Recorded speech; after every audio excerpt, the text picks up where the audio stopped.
Pleasant Grove this evening on March the 30th, 2021. And we have all the council present this evening. And we have most of the staff with us. And welcome any of the our public that have joined us here and also remotely. So our first item this evening is a very special presentation, and would ask Bruce to come forward with to the podium there. And you can bring your wife with you too. So that's.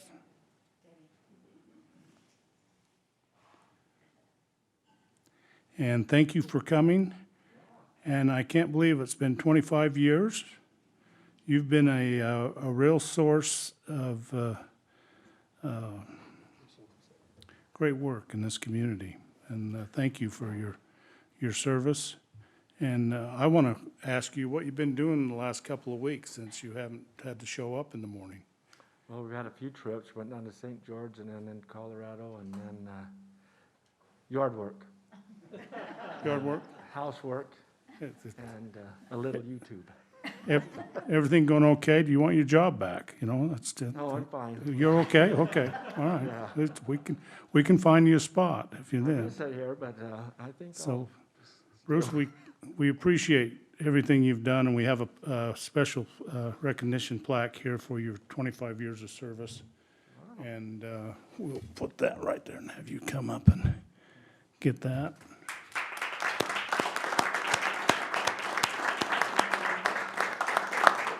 Why don't you head on up?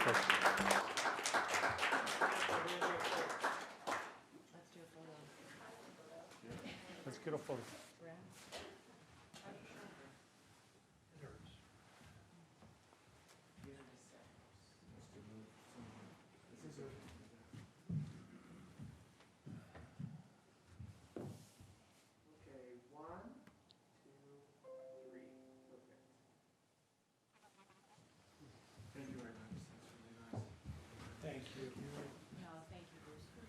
Does the council like to make any other comments?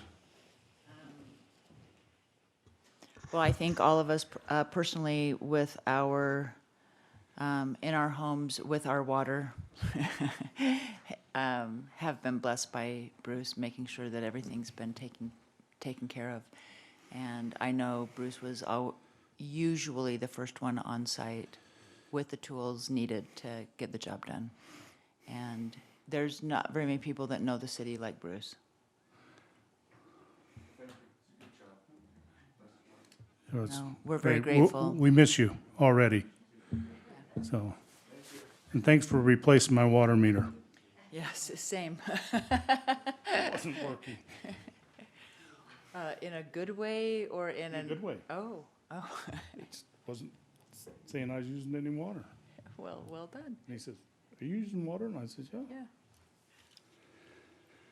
Okay, we'll now move on to another presentation this evening by our General Counsel. I've asked Tina to come forward and use the next 5 to 10 minutes and talk about the way we want to approach Robert's Rules, since all of us are here counted. So, Tina, we'll turn the time to you. Mayor and Council. A few weeks ago, the mayor distributed copies of the Robert's Rules of Order. And so we thought it would be helpful if I just took a few minutes and made sure that everyone's on the same page about what the expectations are. And I noticed that there was a little bit of confusion, Mr. Point of Interest, Councilmember Jensen, about how to use these.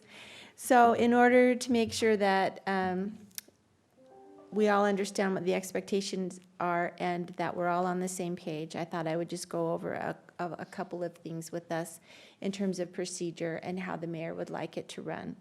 So first of all, there are no mandatory or set rules for city councils to comply with in terms of you don't have to follow all of Robert's Rules of Order. There's nothing set forth in the state statute or even our city code with regard to the way meetings are conducted. For as long as I've been here, we have just by policy adopted a modified version of Robert's Rules of Order, and depending on who was sitting in the mayor's seat, that was either more or less formal. So the mayor is the chair. He presides at all the meetings, and his responsibility is to control the flow of the meeting, make sure that the rules are followed, and make sure that the public and the council abide by the rules of civility in their conduct towards each other and the public and staff. In order to accomplish this, certain guidelines seem to be appropriate, and a review of the flow of the meeting, it would be helpful. So the mayor's duties are, number one, he opens the meeting, he calls for the pledge and the opening remarks. He directs the discussions on the agenda or turns the time over to individuals for presentations or discussions of agenda items. His job is to remain courteous to all council members, staff, and the public during the meetings, and to ensure compliance with any formal rules of procedure if we chose to adopt any. His job is also to call for motions on agenda items and to call for a vote on those agenda items. The council's duties are to discuss the items on the agenda at the appropriate time, to remain courteous to each other, to the mayor, to staff, and to the public, to vote on items as called for by the mayor, to make motions and to second motions, and to bring issues of citizens that the citizens have made you aware of to the table for discussion or for assigning of staff to follow up with. As far as the flow of our meetings going forward, this is how we would like it to go. When a presenter is on the agenda, for example, a lot of times in work sessions, we have a good example with Bruce here, the presentation of the retirement plaque. Often we'll have sports teams come and recognize them for their performance at state. We'll have citizens who have given a lot of community service and we wish to give them an award. Or sometimes we'll have presentations by the school district or other governmental agencies who wish to provide information to us. In those instances, once the mayor turns the time over to the presenter, it is the presenter's time. And at the conclusion of the item, the mayor will be the first one to thank or to recognize the presenter. And then after that, he will probably offer some sort of summary conclusion of the presentation or thank them in some way. After that, council members are then free to add your comments, your expressions of appreciation and thanks to whoever's at the podium. If the council members have a question during the presentation, they should request an opportunity to ask the question from the mayor. And it doesn't have to be a formal request to speak per se, or it doesn't have to be a point of interest, Eric. It just needs to, just raise your hand or get the mayor's attention in some fashion and say, I have a question or I'd like to make a comment. And then the mayor will recognize you. On a normal agenda item, an action item, or an action item, the mayor will introduce the item and then turns the time over to the staff member to do the presentation of the item. At the conclusion of the item, the mayor will open it up for discussion among the council members. At that time, once it's open, the floor is open, anyone is welcome to speak. Obviously, we want to still keep the rules of civility and keep order to the meeting, but you don't have to ask for permission at that point when the mayor opens the floor. Then the mayor usually calls on individual council members for their input prior to the vote being taken. So if you haven't made any comments during the discussion period, the mayor normally will call on you as individuals at the end before the vote is taken for you to express your opinions. Then during open session, and we haven't had an issue with this for several years, but in the past we have had open sessions where the public come and they're upset or angry, or in some fashion their comments are negative. And so I just want to remind you that we have adopted policies for open session. Everyone gets 3 minutes unless they ask permission ahead of time to speak longer, and that permission is granted by the mayor and council. During that 3 minutes, they can say anything they would like to say. I counsel you not to necessarily respond if their comments are negative. It's the mayor's job to maintain control during that period of time. We want to make sure that everyone has the opportunity to express themselves with regard to open and public speech, but we don't want to chill their speech in any way, and we don't want to have the comment period drag on longer than necessary or to sidetrack the main meeting. We should not be responding directly to somebody who takes their 3 minutes at the podium and engaging in necessarily back and forth conversation. If there are questions, we can obviously ask them. The mayor, again, will go back to the procedure that we do with presentations. Let's just say you have a question. Most of the time, it's going to be the mayor's job to either help that person get connected to the appropriate staff member to resolve their issues outside of the council meeting, and to maintain control. Work session items, the mayor wanted me to make sure that we understood that during work session and during any executive session, it's less formal, and there is no expectation of asking to have the floor. That during a work session discussion, it's pretty much the free flow of ideas, and during executive sessions, the same rules apply. And anytime the mayor opens the floor for discussion on an item, the council members are free to speak without asking to have the floor. And if a conflict occurs between council members over an item, or there's a problem with speaking over each other, then it's the mayor's job to step in and to make sure that we proceed forward in an orderly manner and everyone has the opportunity to speak. And are there any questions about what I've said? Okay.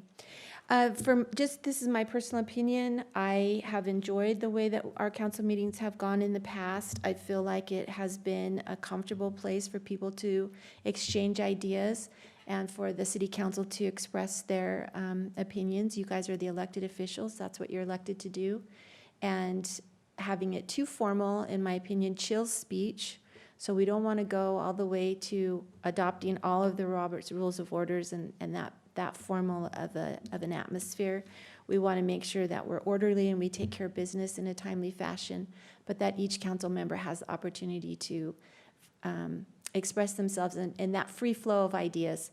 Because sometimes if you are talking about an item, things come up in your brain while you're discussing it, and sometimes if you wait to have to say it, it doesn't come out.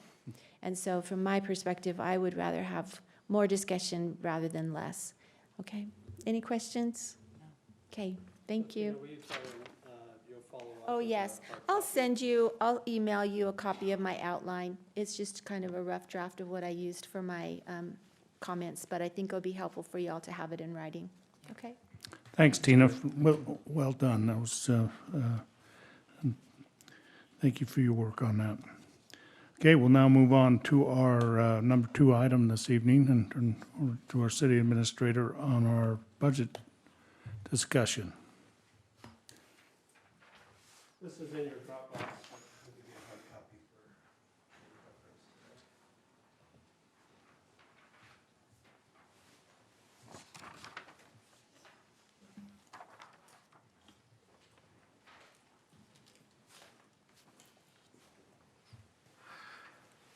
First of all, I'd like to express appreciation for Denise and the efforts that she puts in. Whenever we have her and I talk budget, I have all these great ideas on how to do it and how to format it, and I just turn to Denise and say, okay, Denise, you got to take my thoughts that are rumbling around in my head and you got to put it in a format that the council can follow.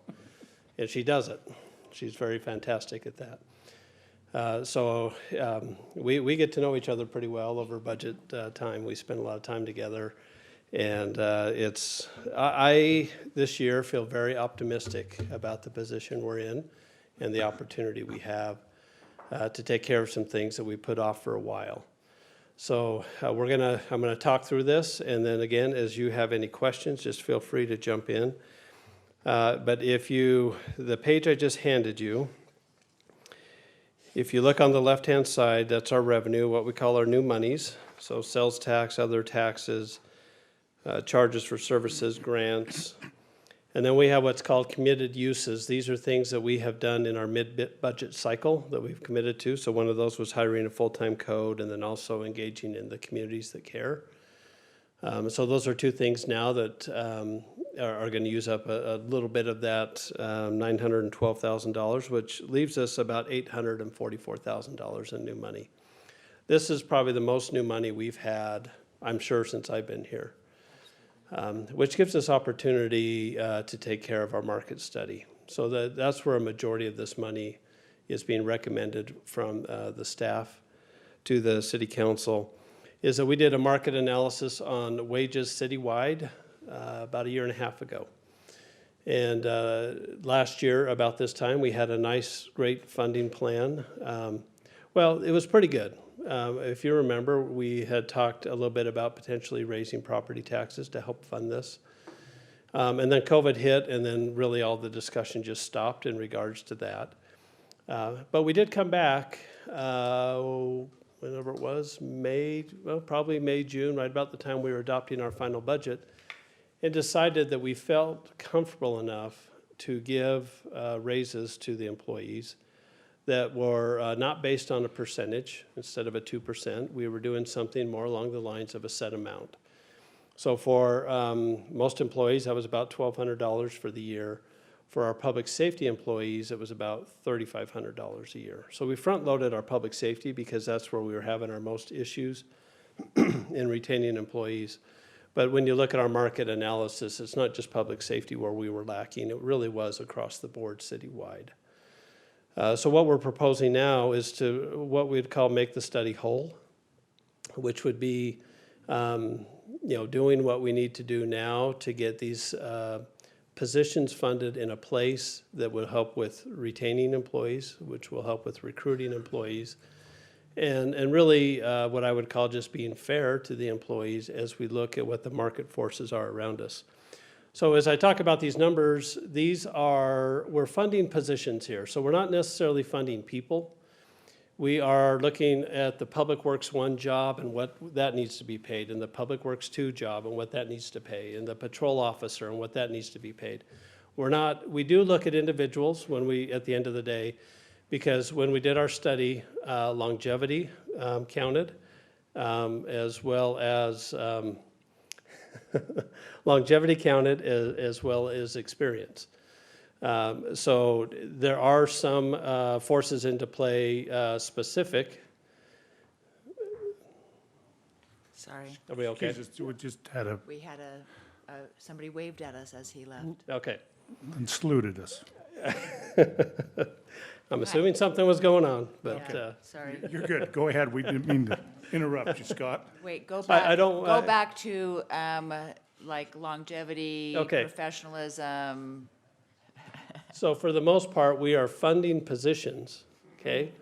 The people in the positions do matter in a sense, but most of this is getting the market to where it needs to be. So we will be moving pay ranges that are going to coincide with these increases. So as we do this, we're going to give you some general parameters we're working under, but we're not necessarily going to go line by line with employees and say this is the impact on each individual employee. So with that, for the full-time employees, what we're recommending is a 2% COLA. And then on top of that, for a large majority of our employees, the raise will be somewhere in the neighborhood of $2,000 to $4,000. So when we lump in what we did last summer, last July 1st, with this gets us pretty whole in regards to the study. Now, we do have a couple outliers outside of the 4,000 that are taken into account. And then we also have the department heads, which City Council has purview over what the appointed staff is making. So on April 13th, we'll bring the department heads specifically back to you and discuss those individually. And we'll do that in an executive session. But that is, what you see in front of you already accounts for what we have set aside for department heads and all the rest of the staff. So that is $480,000. Go ahead. Scott. So question, is this, like you said, it's similar to what we did last year, or is it just to the public safety, or is this everyone? The No, this is 2,000? everyone, but keeping in mind Because let's say a public safety got 3,500, they'll get 2,000 this year. But we'll have employees that got 1,200 last year that are gonna get 3,000 or 4,000 this year. Okay, all right. Because at the end of the day, when you add those two numbers, then we're getting in line. Because when we looked at public safety, we found public works was just as far behind as public safety was. And so what we're proposing, in essence, gets us funded with what the study has to say. Okay? Any questions on full-time employees? No, I'm good now. So with part-time, this isn't as scientific because our study did not contemplate part-time wages. What we know with our part-time wages is that we are in competition with many different entities. We're in competition with the fast food industry. We're in competition with other cities. We're in competition with anywhere that somebody's offering part-time work. And right now, part-time work it's hard to come by. And you think COVID would have an effect on that, which it did in certain industries. And if you've seen the article, I don't know when it was, a day or two ago, Utah has the best economy in the nation. And so our unemployment is almost back to pre-COVID levels, not quite, but almost. So we're struggling attracting part-time employees. And so what we're recommended is a $1 per hour across the board. So again, we'd move the range. And this includes everybody, scorekeepers, referees. A large majority of our part-time employees are either in rec or in the library. We do have some part-time firefighters. They would receive $1 per hour. But this will help, hopefully help, attract more people or keep more people here in our part-time ranks. Keeping in mind that, I'm just gonna use the fast food industry for an example. They're getting to a point now where their minimum wages are getting into $13, $14, $15 an hour. Our minimum wage is $7.25, whatever the federal minimum wage is. Now, I don't know how many employees we pay at $7.25, but most of our employees are making a little bit more than that. So this is to help remedy that, but it's not as scientific. It's just $1 across the board on that. So that cost is about $200,000. The other cost we have here is our medical insurance, which last year we did not have an increase. This year we do. It's about 9%. And we are still working on this one as staff with our insurance broker, and we're talking through options. And there's options for us to consider because we would like to get that number reduced. Now, part of that could be tweaking the deductibles and things like that. Part of it could be looking at employees' participation in the plan. So we have an HSA. If you're an HSA, there's nothing out of pocket for you for the health insurance. But if we have a traditional plan, which we call the Rich plan, it's more robust. The deductibles are lower. And because of that, it costs the city more money to provide that insurance. And so with that, we're looking at if people are going to choose the Rich plan, they probably need to be a little bit more out of pocket than those that are choosing the HSA, which is nothing out of pocket to the employees. So we're still working on this. We think we can get hopefully $50,000, $60,000 reduced from that number. But I don't know where we'll be on April 13th, but for sure by the time we adopt our tentative budget, the first meeting in May, we should have that number shored up in that regard. Scott, Yeah. so are you staying with the same company, or are you? Yeah, we're looking staying at- with PEHP. In fact, they gave us the best number, because they rebid it essentially, and PEHP gave us the best number out of SelectMed and United Health and all the different groups they talked to. Which is good. I think after we're there one more year, isn't there a longevity bonus we get with them? we'll have one more year. One more year, and then our rates should be a little better because we've been there for a while, for 3 years. You'll get a 9%. Yeah, it'll still be 9%. Increase. It was interesting with COVID because, people weren't going to the hospital and there wasn't, insurance companies last year for the most part. In fact, ours was a minus 2% last year. I think we actually paid less premium. Well, and the broker stated, Scott, that a lot of companies aren't hungry. So even if we go out like a full bid, they go out and do kind of a review. Even if we did one, there's most likely, no one's gonna pick us up or you know, give us this 0 rate or whatever to have us change. Yeah.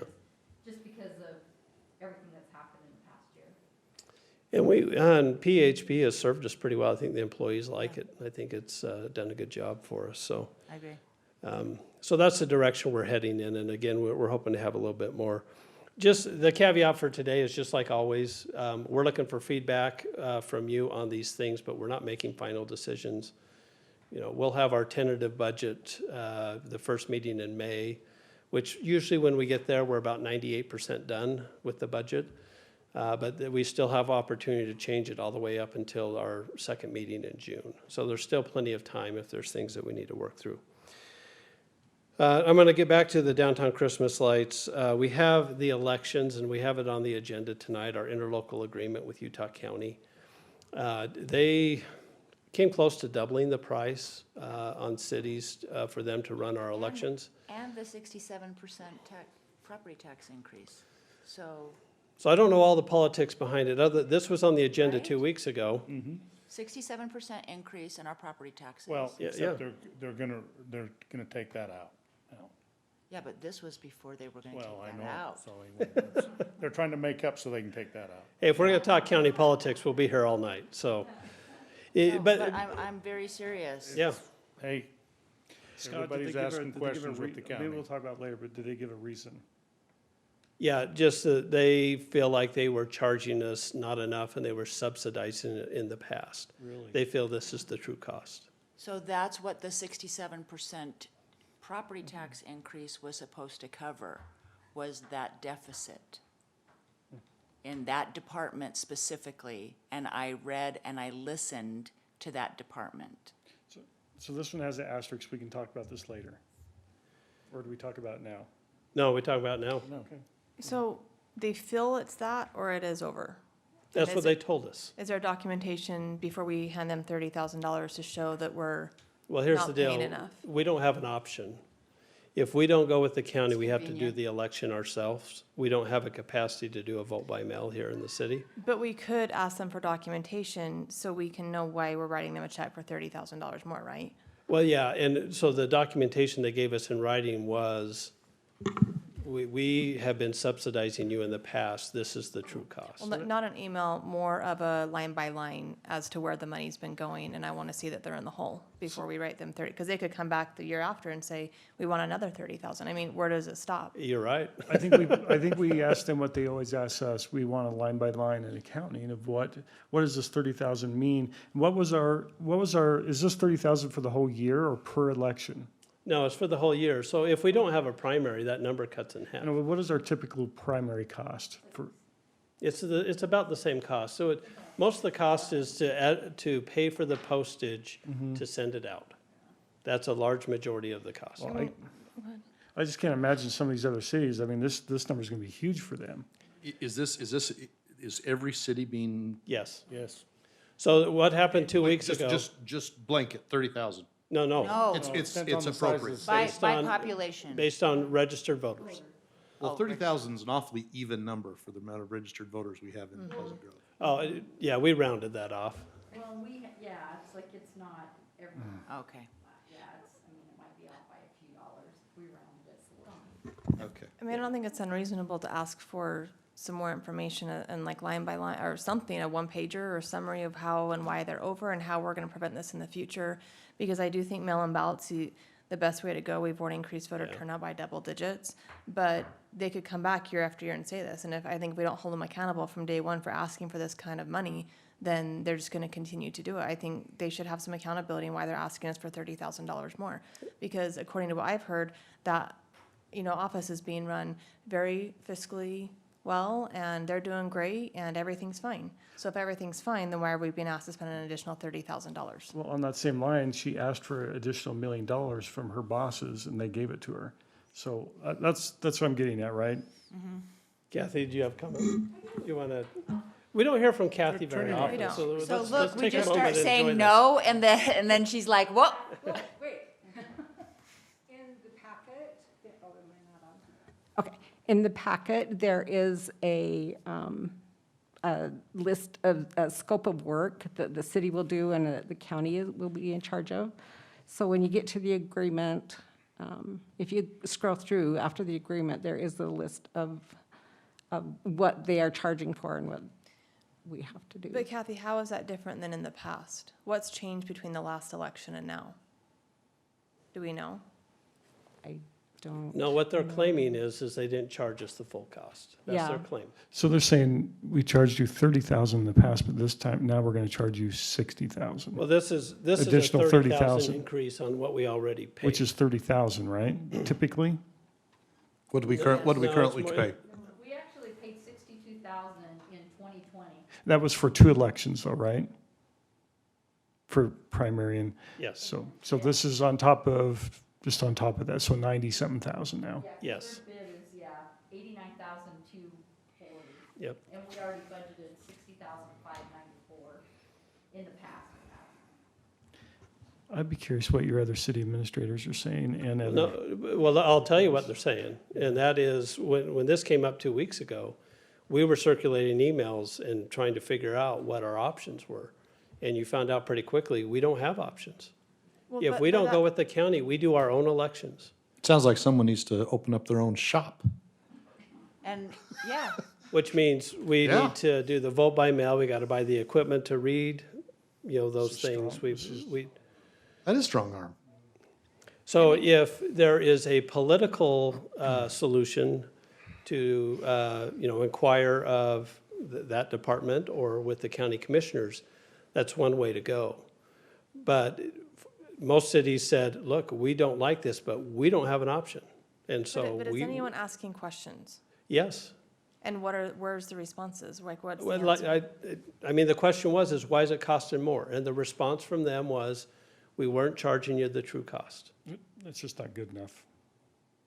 It's not. Well, I think we asked them. that's all I know. Now, I can send them an email and say, will you give us more of a broken down cost and let us know specifically where the increases are? I'm assuming they can come up with that and I can get that to you. Yeah, I mean, I mean, this is probably a 35% increase just for us.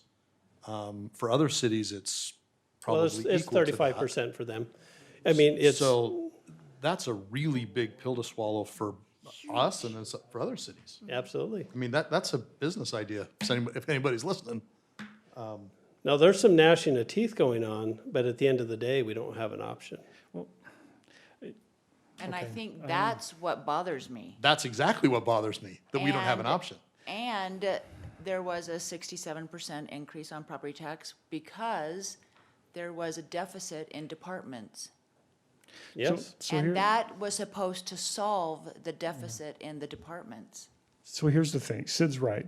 Let's just be honest, Amelia Powers, when she took office, she highlighted what was going on, the wrongs, right? And the amount of money that she needed to fix those wrongs to make it more efficient, right? To make it better for all of us. And so now we're hearing that they're running great over there, efficient, and now we're seeing huge overruns. I'd like to see what other cities, what their increases are and add it all up and see what this is totaling for them. Because how many cities are in Utah County? like, there 20-some? Yeah, I thought, How many? I don't know, 20-some? Yeah, I mean, this is huge, this is a big amount of money. I just. No, I agree. I agree with every single word being Hey, said up here. There's a word for this, it's called transparency, and we want to see it. Well, let me see what I can track down for costs. This is on the agenda later today for us to enter into the interlocal agreement. If we need to wait until the 13th, I think we can do that. I know some cities are waiting. They did it 2 weeks ago. They passed it, signed it, and they're on their way. Some cities have chosen to hold out and try to figure out, but everybody's running into a brick wall. So I can get those numbers so that you guys can take a look at it. This is a position we're talking about here, pretty close, so. Sure. What they're, when I read these documents provided to us, it says Yeah. on the primary and general, there's $44,619 dollars for the primary, and then the same for the general. And at the top, it says active voters for billing purposes will be calculated 11 days before each election date. So what they're intending on doing is charging $2.25 per voter. Yes, so that's what it's based on, is the Yeah. amount of registered voters. Yeah. And they're estimating, what they're telling us is we're estimating high. So this is the maximum that you would pay. Yeah. But we will only bill you for as many registered voters, because whether people vote or not doesn't matter. Everybody's gonna get mailed a ballot, and that's what our cost is. Yeah. So that's in a nutshell kind of where it's at. But let me track it down and we can, revisit this again. The funds we're not committing until July 1st, but we do have the interlocal where we have to make a decision on that sooner rather than later. I mean, if we're not deciding right now, in the meantime, can we get some information from them on specifically not just a couple lines of, well, costs went up, we didn't charge enough? I mean, that's not good enough. Well, what Brent just read is their breakdown of the costs. It's $2.20, $2.25 per But registered still, how did voter. that increase from where it was before? Like, is it just inflation? Is it just in general, like, how did that go from where it was before to the $2? Well, again, what they're claiming is they weren't charging us the full cost in the past. They were subsidizing it, the county was. And they have said, we're not subsidizing it anymore. City's got to pay the full boat. So they should be able to easily show And that. look, I'm not defending the county here. Oh, I I'm just know. saying this is what they told us. So, because what you're saying, I agree. I mean, there was a tax increase. There is things that happened in the county, and now cities are feeling like, hey, what's going on here? Because now you're coming back to us, and this is the response they're giving us, is we're just charging you per registered voter. Because if they just charge for registered voter, how could they be so far off before? Because that seems like a simple calculation. You take the number of registered voters, postage, you factor in if it's, I don't know, if it's staff time, whatever. I mean, it seems like a pretty easy algorithm to figure out how much this is gonna cost. So I'm just confused. Me And too, The problem is we're the ones signing off on a $30,000 increase. absolutely. We're not getting increased service, we're not no getting receipt. anything more. Yeah. We're getting the same service, but we're paying $30,000. It just doesn't make a lot of sense. Yep. And Kathy, you do an amazing job. This is nothing on you. We know that this is nothing on you. Nor are we asking you to fill the Nor are we gap. asking you to fill the gap. I think there's no private companies that do this. You have to Not go with the not to my county. knowledge, no. No. Is there anyone at the state level A that, month before the product is due. Well, if you think about it, we used to run our own elections. yeah, And, Those were the and good old we had paper ballots and we counted them by hand. And then we went, the county bought the electronic equipment and then we contracted out with them to do the electronic voting. So that was the next phase. And then we went to vote by mail. And so the county was reluctant, if you remember, to go to vote by mail. But now they've seen also the success of the turnout and vote by mail. And now, is it required by state law It now? is required It's by required by state law to now vote by do mail. vote by mail. So if we're gonna, we're not aware of anybody that does this privately. We could contract maybe with Salt Lake County, well, I I was don't know. gonna say, can you go with a different county Potentially we could. and see if their cost is any less? We'd have to check the law Okay. to see if we can I do mean, that. I'd be curious to see if that's an option. Explore those options. And maybe they run it more efficiently and we get it for half the price. I don't Yeah, know. yeah. Kathy. It's worth the I think request, worth the Kathy's ask. got a question. There is an option of going ranked choice voting, if you want to look into that. If you go ranked choice voting, you don't have to hold a primary. But So you still that- have to do the postage and it's still mail-in ballots, right? Yeah, but you just do You're it once. eliminating one election. So that number cuts in half.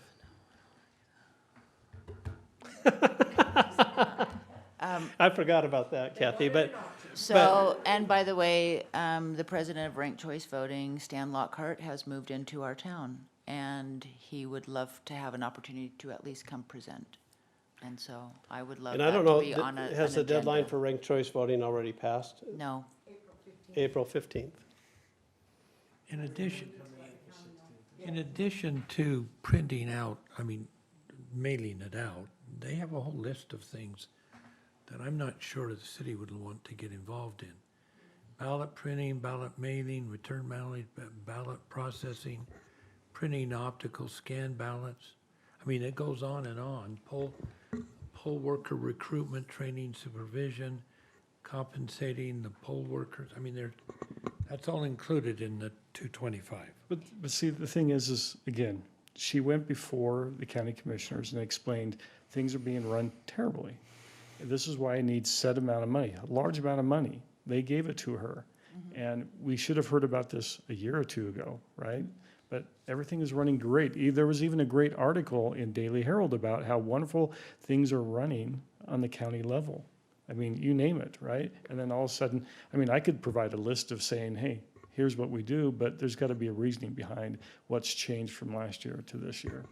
I mean, Brett, I agree. I don't want to take it back over as a city. It's too much work. Well, and we have to It's too buy all that costly for us. equipment. Yeah, I it's mean, too yeah. costly. But I think it's fair to ask questions when you're looking at $30,000, and it's also maybe an option to see if another county can do it more efficiently. Yeah. I think if we don't ask questions, I think that's shame on us if we don't even ask why we're paying a $30,000 increase if we're not getting anything different. Yep. I mean, unless something's gone up that we just don't know, but I agree, I don't want to take it back over. Well, because of the list that Brent just read, I mean, they can give us a cost per, this is what it costs to print the ballot, this is what it costs to own the scanners, this is what it costs, I mean, to break down that 225 is, I think, what we're asking for, and we can break that down and bring it back to you. Okay. Because part of it is, we do have more registered voters, so that's a natural increase in our price. But I think they went $1.80, I think it was $1.80 the last time we did elections with them, and now it's $2.25. So there's been an increase there. Okay, we ready to move off the, Yeah, if Okay. you guys are ready. Okay, let's jump back up to the downtown Christmas lights. So this is taking the trees on Main Street only and wrapping them all the way to the top. We were asked to get a price for this on what it would cost annually. So we have a cost estimate between $47,000 and $74,000. And it just depends on how robust you want to do the trees. So if you do the $74,000 option, it's just more strands, more lights. If you do the $47,000 option, they're still wrapped all the way to the top, but probably a little less robust as far as that's concerned. So part of this is a one-time cost, a small part of it. When I say small, 15,000 of that is a one-time cost, but most of this, if we do this, would be ongoing. Unless we decided to do it for 1 year and fund it for 1 year, we could do that. Or if the intention is we want to do this year after year, then we need to build it into the operations budget. So right now, even without accounting for that, we're running about $25,000 short in regards to that. Now, we're hoping to make some of that up on our health insurance and, get that back into the positive. I don't think there's going to be enough to fully fund that. And so if we do that, we're probably going to have to make some changes elsewhere, whether it's giving less to the part-time or maybe scaling back the full-time wages or, whatever. So I'm looking for feedback on how you want to proceed with this. Yes, I have feedback. This perplexes me, okay? I don't think we're asking for perfection, to run these lights up every branch or make it, Mayor's house looks really nice, right? I don't think that's what we're after. In the past, I think we've had the trees either wrapped horizontally or vertically where it's went up over the top, right? And I really don't think we're talking about this kind of a cost for that type of a solution. I'm willing to go with that, what we've had in the past, instead of spending this kind of money of wrapping every branch. Yeah, do you want to vote, or do you want to have a Christmas light? We've had it in the past. So We've my had this- understanding is in the past, we've done the trunks and then we go up just a little bit into the tree. No, We've gone all the way? I'm talking Have we starting. done that every year or just 1 year? Nope, I'm just talking where you start somewhere on the trunk and it's went up and kind of went over the top of the tree, or they've went circling around the tree, and I guarantee you it's not that, it's not that kind of a cost. Okay, so if we're okay with that, you want us to keep doing that? I'm okay. I've talked to many residents that said they love that. I don't think they're looking for this type of perfection, right? so you're not looking for a Draper Park? No. Okay, just want to clarify that. No. That's the. Not even that's what close. you're looking at here. Not even close. Well, and this is why we're seeking feedback. The initial ask was, see what it costs to contract to get these things all the way to the top. But get it all to the top, is that wrapping like every branch? Is that where the cost is coming in? Probably some, again, it depends. There's different levels of how this goes. So, Mayor's may be a good example. I don't know if they wrap every single branch, No, they don't. but they, it looks pretty robust.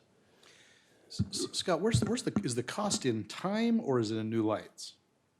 So the one-time cost to start is in new lights. So maybe that's where we're off. Maybe we're not asking for more lights. We're just asking for the same lights further up the tree. No, Is we that- have is that what to, you're- No, you gotta have new lights. we have to get new lights to do Don't have enough. what we're talking about. If we want it robust all the way to the top, Well, no, we need no, new but that's the lights. question. No, so somewhere in the last 2 years, things kind of, We changed. that changed. They went to just wrapping the trunks, and then this last year to half wrapping the trunks and going up a little farther into the tree. Before then, it was always, and I got pictures, that it's just show that they went kind of where cars are usually parked from that 6 feet up, they started, and they went up and over, right? Or they went So same amount of lights. the same amount of lights. So maybe that's where we're not talking right? Dion, would you come up here? I don't think it's the same amount of lights because every year you add. And one thing you have to understand, when you go into a contract, the next year, they'll have the lights available there, but every year there's growth. Sure. And they'll charge you for that growth. So is this something that we contract to an outside agency to do, or do we do that? Historically, we've done it. This would be the first time that we contracted out, if we were to do this. Well, okay, I don't think we're even talking on the same language here. I think all we're saying, and maybe Eric, if I can say this right, why don't we just take the same amount of lights that we have with the same staff that we have and just go further up the trees? We've always gone to the top of the trees. And we've got to the point where the trees are so large that, in my opinion, they don't look good the way we've been doing them. So we switched it up a year ago. We went half of them kind of up and down the tree, and then half of them on the trunks. And then last year we did total trunks. We didn't do any up high. We can continue to do that. It's not a big deal. I mean, the mayor's right. We do have to buy additional lights every year, just because of the growth. The growth of the tree. Mm-hmm. I mean, it's not a ton. It's maybe 10 sets per color of, per Or if we have tree. lights that have gone bad. we Yeah, can- I mean, we do have lights that get broke through the Sure. windstorms and things like that, but it's not a big deal. But those trees are a calmer tree. They all grow up like this, their limbs. So they're not like the ones in downtown where one branch goes this way and one goes that way, and you can wrap, you have some space to get in. These are so tight that you don't have that space. That's why we've never done the branches like we do downtown. But just wrapping them on the outside as long as it's all the way up, like that's fine. We can do that. I think it looks fine. And if our staff has a hard time, like if it's taking a lot of staff time, I don't mind hiring someone to come and do that. This cost is enormous for that, I think, with what we want. When I've driven Heber, they have, their main street is probably triple length than ours. And they've got every branch wrapped on that, and same with Midway. I just see it all over different cities, so I know we can do it. I'm not even asking for every branch, I just think it needs to go all the way up. We only have maybe, 20 trees on Main Street, if even that? And we have 16 16. 16 trees. So just, I'm just thinking the trunk and it just goes around, so it goes, I think when it's halfway, it looks like we only did a half job on it. And I kind of disagree. I think it looks way worse the way we've been doing it in the past. It looks, so, one thing, the trees aren't shaped right. They all grow different, and so everything looks a little different. Now, we haven't done this type of wrap. We've gone to the top and come down. And come down, And so you get all these different looks, but we could do the wrap around, come down. Well, you give us direction on what you want, and we will do that. So if So we this want to would go be- back to how we did it 2 years ago, I would like similar, right? What works best, right? But yes, because again, so a lot of times you have cars that are parked on the bottom and they're blocking part of that trunk, right? So why do we even mess with that?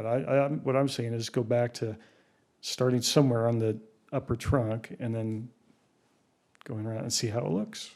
I guess to be brief, I'm not interested in spending $30,000 on new lights. Neither am I. Give me that money for a full-time guy. Yeah. So, that's where I stand. We could give that to the county. I don't want to spend the money, but somehow, I don't, if it's a little bit more to have a professional company come and just wrap the outside, not every branch, just wrap it so it goes to the top, whether it's coming down, around. It just looks, it looks really, to me, a lot more festive and like we gave, you know, And that's That's what this effort, number is said. The But- low-end number is them coming in and wrapping just it. in going like that It's just for expensive. I 18 mean, trees. I mean, that's like 8,000, What was it? that's a foot? 5,000 a tree, I can't remember. It's almost. a per foot cost. I mean, there's no way, like with Heber, that would mean they're spending $1 million. Like, there's no way. They obviously got the money. there are some cities that this is a priority for them. Orem, if you look at Orem's, Yeah.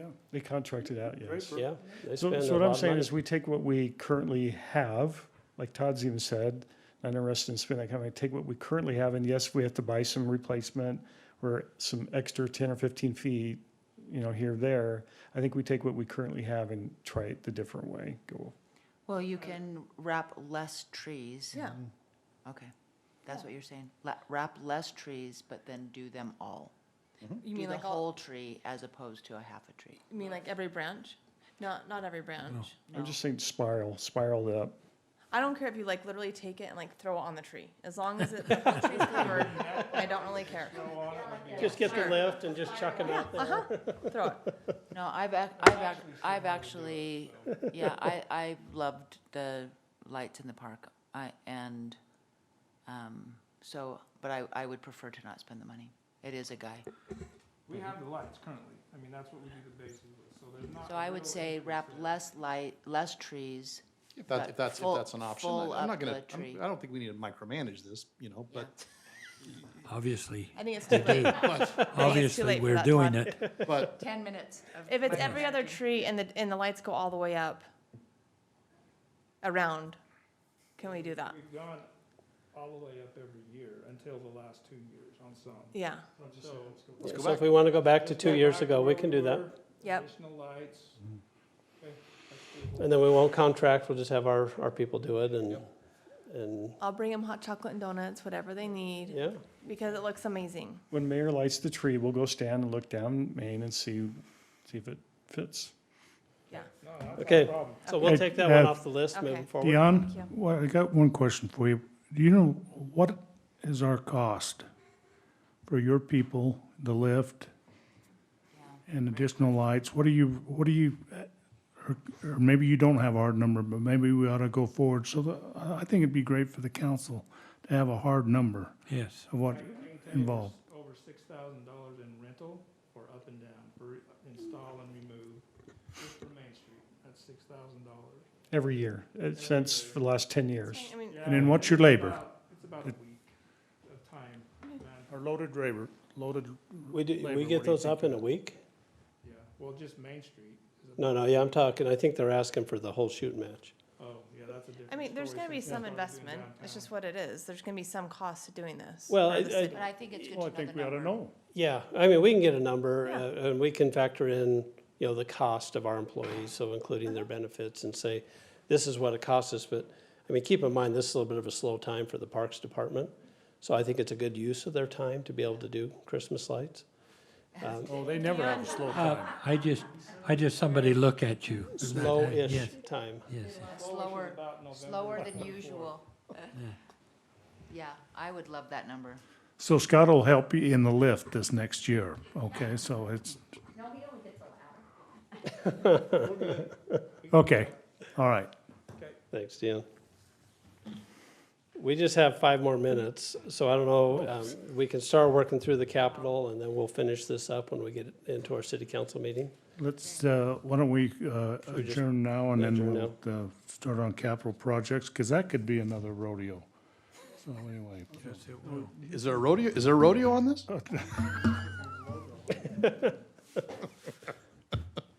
Sorry, Mayor. so anyway, you're fine. So if there's not anything else the council has right now, I ask for a motion to adjourn from our work session. So moved. Have a motion, do I have a second? Second. Second, all in favor, say aye. Aye.